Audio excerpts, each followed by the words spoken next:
Pues sean todos bienvenidos, espero que la pasen bien, que disfruten esta velada junto a Gabriela, que es la protagonista de esta noche, y que le cedo el micrófono para que sea ella quien dé inicio formal a esta presentación. Buenas noches, estoy feliz de que estén tantos amigos acá. ¿Qué les puedo decir, no? Para Vándara lo presentamos el año pasado, lo publica Editorial Travel en España, y lo presentamos el año pasado en España. Bueno, se vende, empezamos a Vándara en todas las plataformas también y demás. Lo presenté en febrero en La Habana y fue la primera vez además que fui a mi país de origen, porque este es mi país de adopción, a presentar una obra mía, con lo cual la banda ha sido la banderada de muchas cosas, y hoy lo estamos presentando por primera vez en México con la compañía ilustre de Salvador García Soto, que me ha hecho el honor de aceptar inmediatamente de ser mi presentador. Y antes de que nos metamos en materia, voy a invitar a mi amiga, amor, mi todo, mi hada madrina, que va a iniciar la noche con música cubana. Lázara Rivada. Bravo.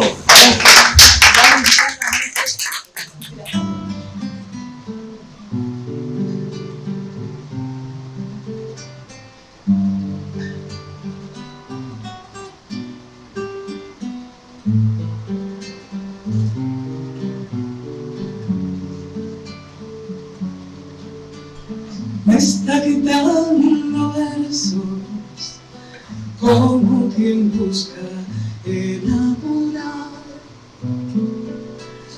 Deja mis labios se posa en mi canto, mira y vuelve a brisar la ansiedad. Nunca sabe de tiempo, parece magia al despertar. Llueve sus miedos, me empapa y lo siento, los vientos que inventa para irse a volar. Yo no sabía de abril cuánto misterio suelto. Si hace tu queda para amar, siempre da ganas de un beso. Yo no sabía de abril cómo no armarse el sueño. Si es un milagro para andar, cómo no darle mis besos. Y es que va de la locura al cielo, fe de su olor, deja mi alma en su vuelo. Si no está,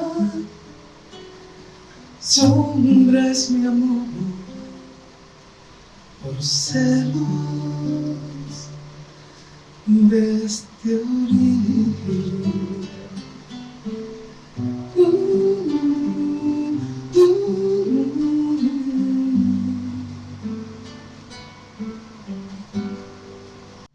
Seguro les ha pasado que en la búsqueda constante de encontrar un libro que nos acude al alma y nos toque el corazón, pasamos por muchos textos. A veces algunos nos emocionan, otras nos entretienen.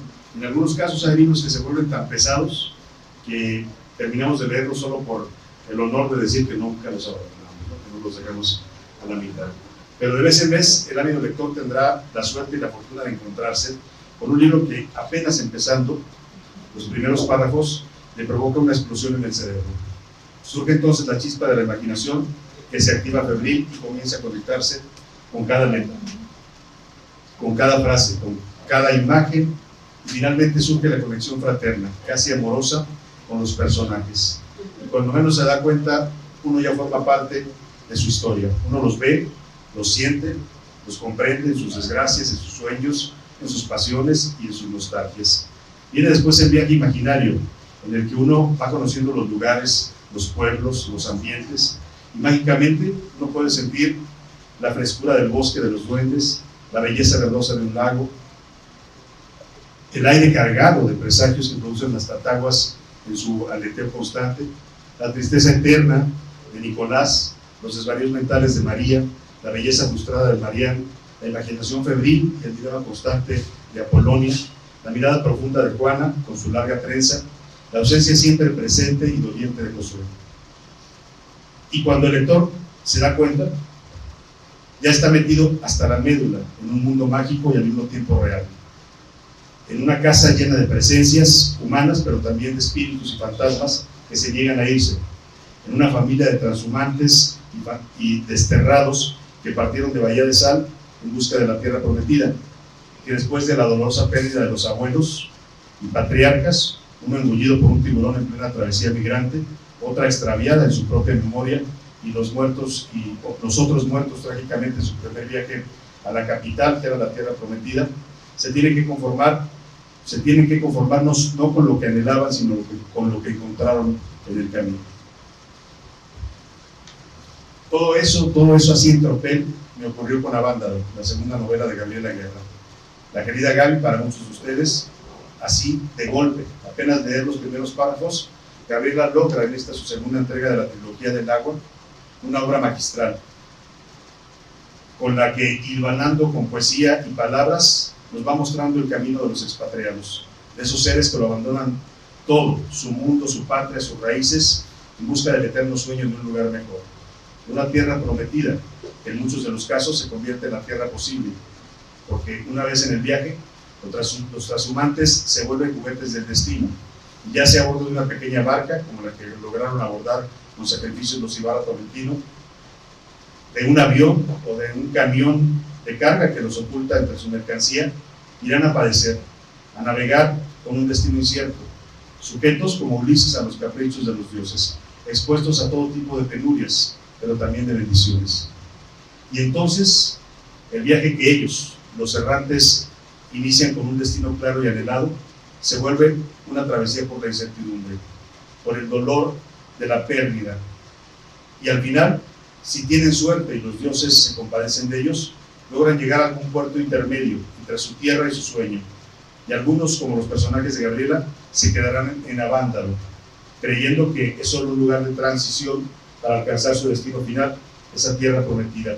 Pero al final, la vida, junto con los espíritus del bosque, las suculentas que les crecen por todos lados, el encanto del lago y la fuerza de la montaña, los harán quedarse, enraizarse, volverse de ese lugar en el que, sin darse cuenta, se les van diluyendo los sueños de grandeza, para aceptar los que vinieron de lejos con nostalgia y añoranza, y los que nacieron ahí con un amor dividido entre el recuerdo de la tierra de los padres y su propia tierra, donde abrieron los ojos y donde dieron sus primeros pasos.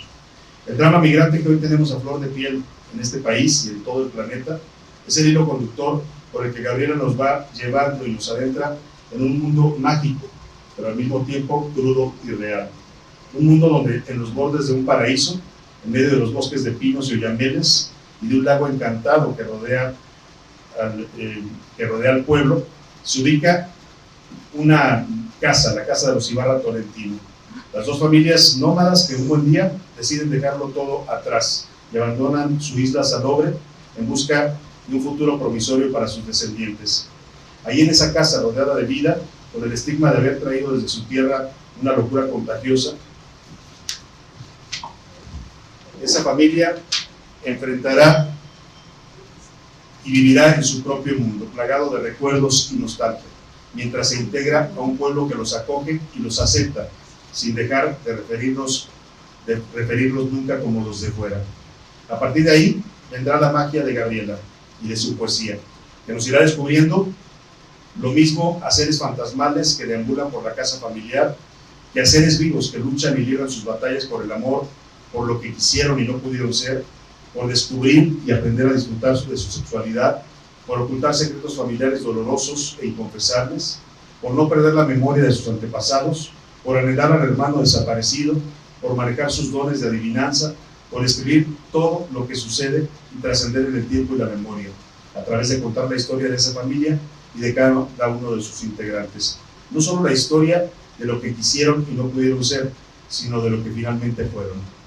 Con un realismo mágico que algunos dicen que ya pasó su tiempo, pero que en la escritura de Gabriela cobra nueva vida y se vuelve más intenso y poético, la palabra avándaro cobra un nuevo sentido para los mexicanos que la asociamos con dos referencias.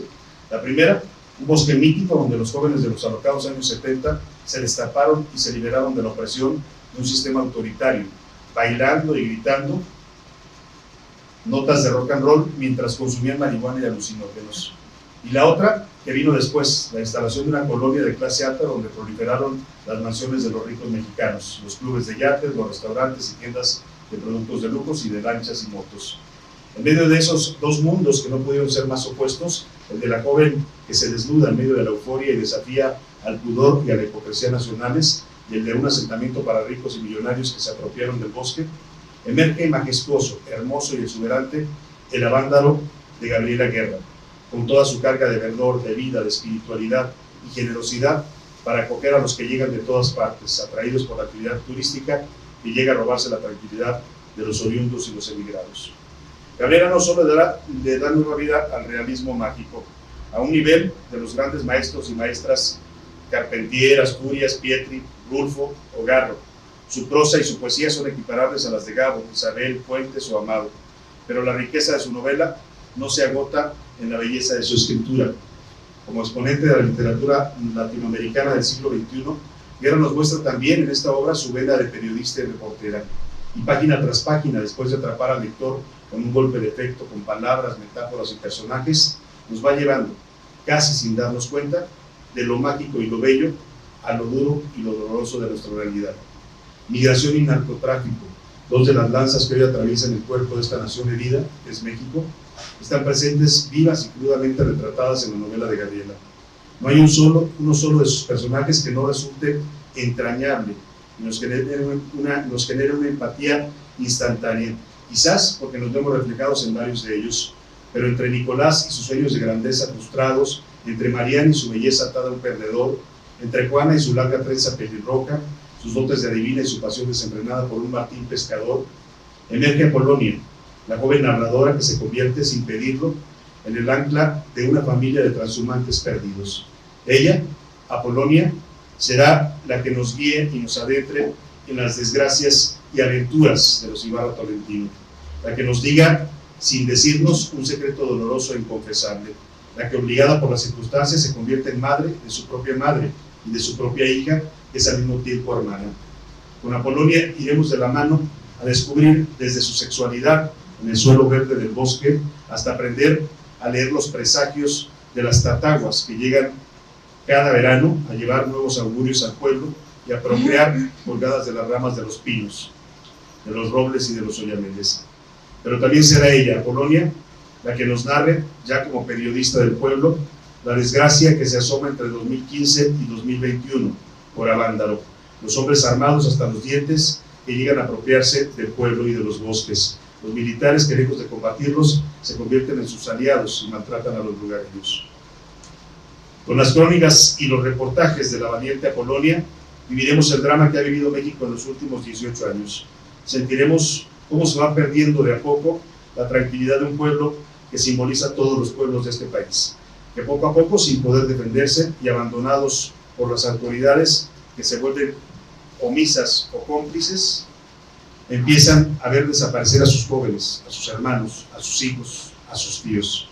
Aparece entonces en la obra de Gabriela una actualidad que de tanto que nos duele, hemos aprendido a normalizar, a ignorarla, a pretender que no existe y que solo afecta a los que andan en malos pasos. Pero mientras todos agachan la mirada y voltean para otro lado, Apolonia, convertida ya en una gran y valiente periodista, alza la voz, lo mismo en la radio que en el periódico local, y denuncia, acusa la presencia de los forasteros narcos, de los militares cómplices, de las desapariciones de niñas y jovencitas. Y es ahí donde Apolonia descubrirá que la vida que ha vivido siempre dividida entre los recuerdos familiares de Bahía de Sal y su pertenencia a Avándaro, encontrará finalmente su destino y volverá a emprender el viaje migrante, ya no por gusto o por decisión propia, sino por seguridad, cuando el cáncer del narcotráfico termina robándole el encanto a Vándaro, a su lago y a sus bosques. Veremos entonces surgir a la mujer que antes fue una niña madre, una cuidadora obligada de sus padres, y esa mujer, Apolonia, será al final la que rescate la memoria de sus desterrados y la única de los Ibarra Tolentino que logra alcanzar la tierra prometida. Para cerrar esta sencilla pero entusiasta presentación de una novela donde las mujeres son la fuerza, el motor y la vida, le pido a Gabriela leer un breve capítulo de su obra que desde hoy yo, y espero que ustedes también, en cuanto la lean, la conviertan en uno de sus libros favoritos. Soy yo quien comenzó este relato, quien despertó el pasado y opacó el presente con historias que no nos pertenecían. Soy yo quien debe cerrarla. No estoy segura de si estoy viva o muerta. No sé si recuerdo todo o una parte o me lo he inventado. Pasaron 10 años desde que tantas cosas pasaron. Yo subí a las montañas y bajé a los valles contiguos y seguí el camino y me obligué, después de haberlo evitado tanto, a convertirme en una mujer de tránsito. No paso más de 2 noches seguidas en ningún lugar. No hago amigos, no doy tiempo a hacer enemigos. Vivo acompañada de casi todos mis fantasmas Ibarra, excepto Constantino, que se quedó allá en la casa grande con sus padres, única ánima cerca a mi Marian y ella Nicolás. Mi madre se quedó a acompañar a su marido después de todo. No pudo dejarlo hasta el día de su muerte. Aunque no lo amara, aunque no lo odiara, aunque ningún vínculo real los uniera ya. En el segundo mes de 2026, Nicolás se quitó la vida. Para entonces Avándaro aparecía en la prensa de todo el país como un boquete del crimen, Se publicaban fotos de cadáveres que amanecían hinchados e irreconocibles navegando las aguas de la laguna por la que un día volaron los martines pescadores. Llamé a Marian a la casa donde me instalaron una línea fija del periódico, que seguían pagándome por escribir y por luchar, a la manera en que yo creía estar luchando. Marian me contó que a Nicolás se lo llevaron solo en un coche funerario para la capital. Paradojas de la vida. Lo incineraron y lo metieron en una bóveda fría, justo frente a la Ópera de Bellas Artes. Nunca estuvo tan cerca de los grandes escenarios. Marian permaneció en la casa del bosque, sola, junto al fantasma de Constantino, liberada de la presencia de Nicolás, en una soledad que había sido inconjeturable después de todo. La ronda Icú, desde hace mucho, era a ella a la que le tocaba, me ha dicho, pero no va a morir, está destinada a la eternidad, a albergar a su castiza soledad. Nunca más un amante visitará sus piernas. Las tataguas, perdido el rumbo en la travesía por el océano, no volverán a ser ramilletes en los seibos y desaparecerán de la imaginación como el jaguar, como la felicidad. Cuando supe que a Nicolás lo llevarían a la capital, alejado del pueblo y los temores que allí me acechaban, el peor de todos, la idea de regresar, decidí acompañarlo durante su cremación. Él mismo dispuso el ritual, consciente de que mucho antes de morirse ya lo habrían olvidado. Tenía poco más de 50, esa edad en la que cualquiera podría haber dicho, tiene toda la vida por delante. Jamás obtuve ni un ápice de su arrepentimiento, ni una palabra de disculpa siquiera. Sabía el cúmulo de sus errores, pero ni con Marian se atrevió al ejercicio de la sinceridad. Pagó con desprecio su prepotencia y con indiferencia el abismo en el que se sumió y al que pretendió arrastrarnos. Lo despedí con solemnidad y antes de que se volvieran cenizas, le pedí perdón por las penas que yo le había causado. Después retomé el camino. Vivo en la carretera. Traigo un anillo de diamantes que es mi salvavidas y al mismo tiempo la única piedra de nuestro tiempo que me mantiene unida a la roca de los Ibarra Tolentino, a Bahía, a mi madre, a mis espíritus, a la clara y luminosa noche de Avándaro que poco a poco va permeándose con los tintes de la nostalgia para inundar mis memorias de una inescrutable sensación de antigua felicidad. En algún lugar Juana me espera. Voy por ahí buscándola. No sé el camino, ignoro su destino y el mío. La escruto en las trenzas naranjas que corren sobre la hierba de cualquier campo, en las bocas de niñas hambrientas que quieren calmar la sed o las penas. Mis pechos se arrugan y se vuelven botoncitos de rosas mustias. Me duele el atolladero del corazón y se me han deshecho los nervios. No importa. La niña Juana me habla, en alguna parte me espera, voy a buscarla. No había leído la primera novela, y bueno, ya entiendo que viene pronto la tercera, Gabriela. Cuéntanos un poco de la continuación de esta trilogía, la terminación de este camino que empezaste en 2016 y que vas a terminar, supongo, este o el próximo año. Bueno, si vemos la publicación como la terminación, la terminaré este o el próximo año, pero en realidad escribí Avándaro y Santa Cruz, que es la tercera novela, entre los años 2020, 21, 22. Entonces la novela está terminada y claro, cuando decías un poco, ¿no?,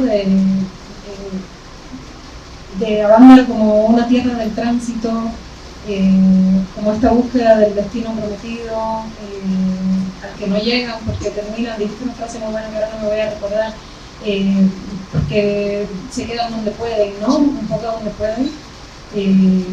Y eso me hace a mí siempre sentir en realidad que todo es una misma obra, a pesar de que haya tantos años de diferencia, ¿no? A pesar de que son novelas que se pueden leer completamente por separado, sin que una interfiera en la otra, porque la idea de la trilogía del agua, bueno, le terminé llamando al agua, aunque ese nombre se lo puso Ania, un día que me dijo es el agua, porque los isleños estamos vinculados al agua todo el tiempo.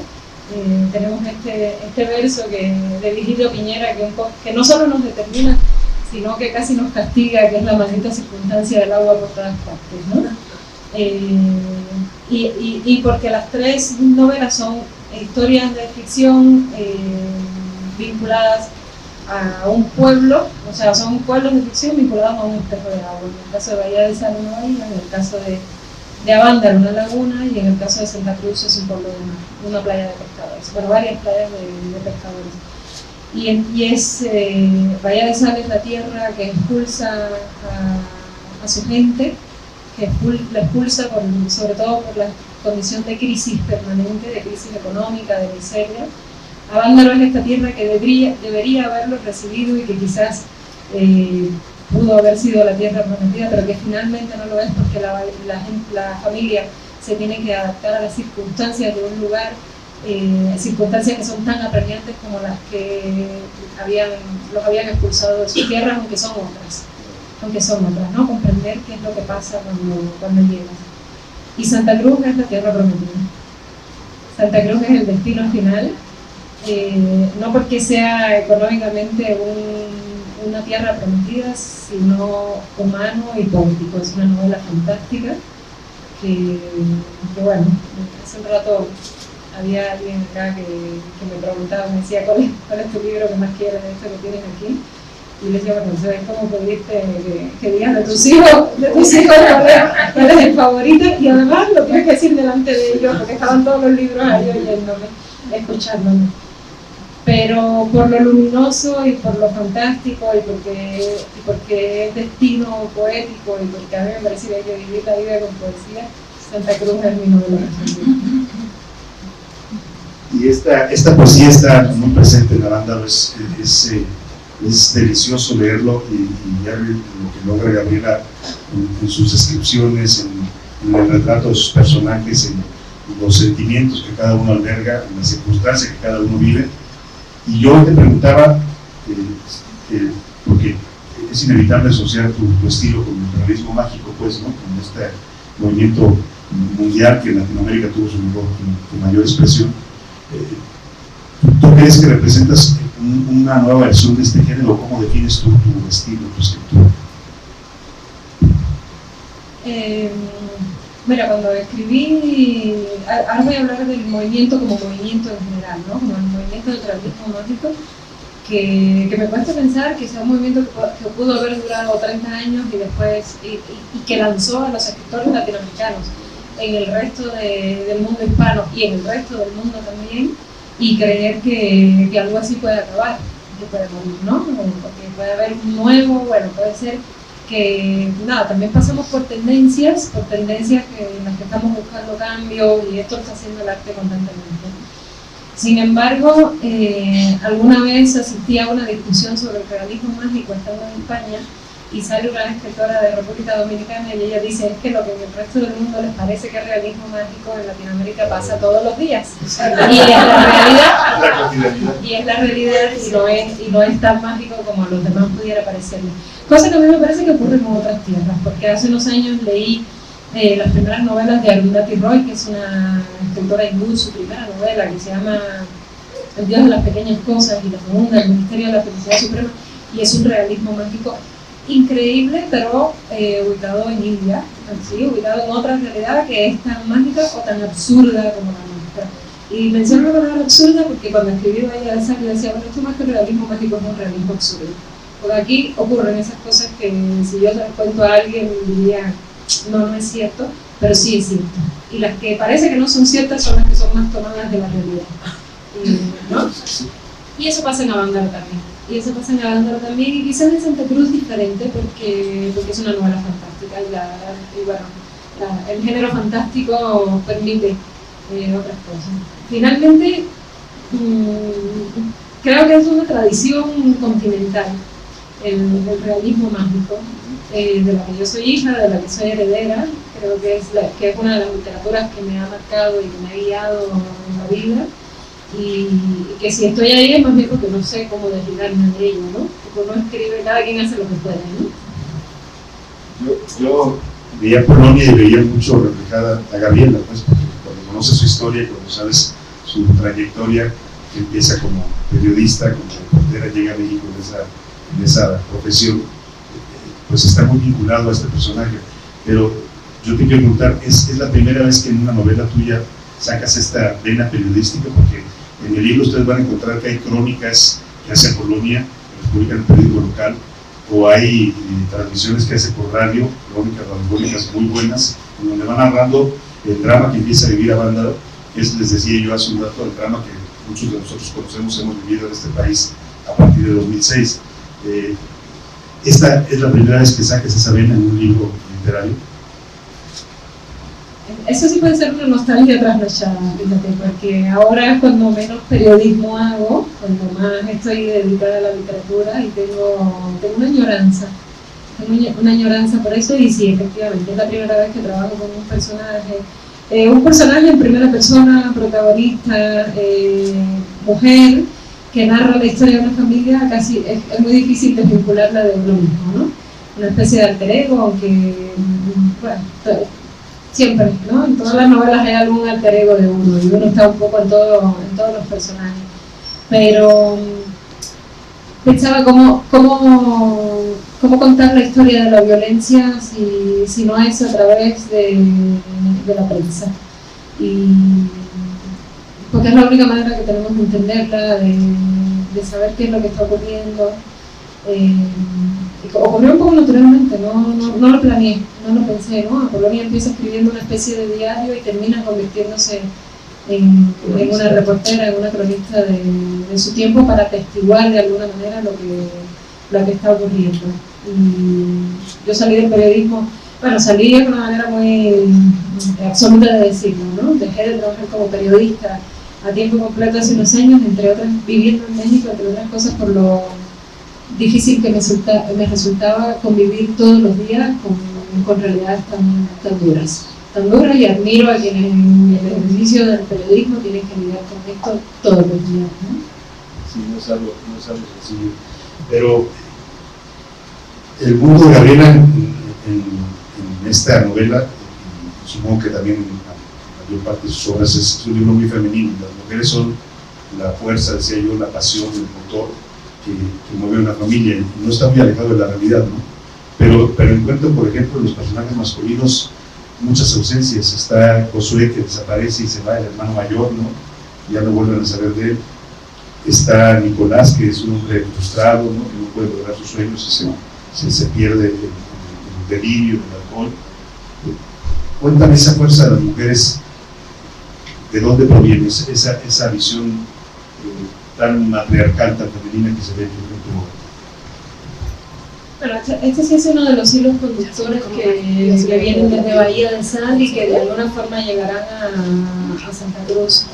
Y tiene que ver con que yo vengo de una familia en que, más allá que o más acá que un matriarcado, me daba cuenta que quienes vertebran siempre la solidez o la felicidad o la unión familiar, porque para esta familia de Avándaro es imprescindible la unidad. O sea, cuando ellos pierden la unidad han perdido todo, porque es una familia migrante que no pertenece a este lugar, que traen maldiciones detrás, o que el lugar al que llega le achacan esas maldiciones, que es la maldición del emigrante, el traslado de la nostalgia, ¿no? Como si la nostalgia fuera una especie de epidemia que pudiera ser contagiosa. Y así era mi familia. Eran las mujeres las que tenían la columna vertebral de todo, más allá de que pareciera que eran los hombres los que decidían. Y así pasa en la familia latinoamericana, y así pasa en la familia mexicana. Y aquí hay un poco también de esta maldita tradición que le han dado a los pueblos de México, en que muchos hombres han salido buscando la tierra prometida o buscando una mejora económica, y se quedan pueblos semifantasmas donde solo habitan mujeres que tienen que resolverse la vida de alguna manera, porque los hombres que debían tener esa misión ya no están y ya no lo hacen, ¿no? Entonces es un poco también un retrato de una realidad que yo percibo, y una manera de darle un lugar a las mujeres sin entrar en qué es lo que le toca a cada quien. Es lo que la historia nos ha declarado simplemente. Por eso es femenino, como bien dice, ¿no? Para mí. Y bueno, finalmente ahí en el libro van a encontrar de todo, desde esta historia de esta familia, de estos personajes entrañables que les decía, los que uno se enamora de inmediato, esta descripción tan bella que hace Gabriela, tan poética de un lugar como Avándaro, y hay una parte muy sensual. La sensualidad está a flor de piel en los personajes femeninos, no tanto en la madre como en las hijas, ¿no? Y yo le quiero preguntar a Gabriela por esa parte. Es muy bello, es muy poético como describe las iniciaciones sexuales, relaciones fantásticas. O sea, no les voy a decir más para que la vean, pero hay una relación muy dispar entre una persona muy joven y una persona muy mayor, que es hasta morboso escucharlo, pues, como lo describe. Pero en esa parte hay una anécdota que yo le quiero contar a Gabriela porque me quedé con la duda. En la búsqueda sexual de Apolonia va conociendo distintas experiencias, desde su iniciación como un joven del pueblo hasta experiencias que va viviendo con un circo que llega al pueblo. Y hay una escena que a mí me cautivó, y es maravillosa y es muy sensual y es muy fantástica, que es esta escena con el tigre, que no logro entender si el tigre es una metáfora o es una persona. Yo se lo quiero preguntar porque me quedé con esa duda, la leí varias veces, y es una cosa muy bella lo que sucede entre ellos, ¿no? Pero bueno, tal vez no nos va a contar todo, pero platícame un poco del tigre. ¡Qué complicación!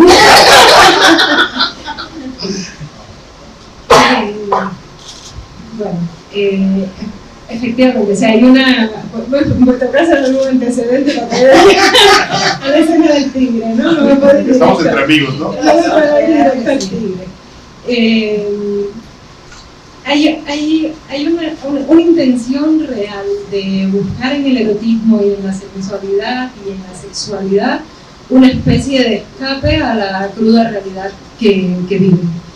Y que eso te lleve, o sea, con la pretensión de que eso pudiera llevar finalmente al amor, aunque no siempre es así, porque la vida así ocurre. Y es un poco lo que le pasa a Colombia, ¿no? Que tiene un primer gran amor, pero es un amor que se va frustrando por el camino, por circunstancias de la propia historia, etc. A mí me encantó escribir la historia de Juana con Martín, porque es una chica que tiene 20 años, bueno, menos de 20 cuando empiezan esta historia, y él es un hombre octogenario, y es un poco desafiar aquello de que el amor no tiene edad, ¿no? Y viven una historia, ellos sí viven una historia de amor fantástica, con todo el erotismo y con todo lo que implica el amor.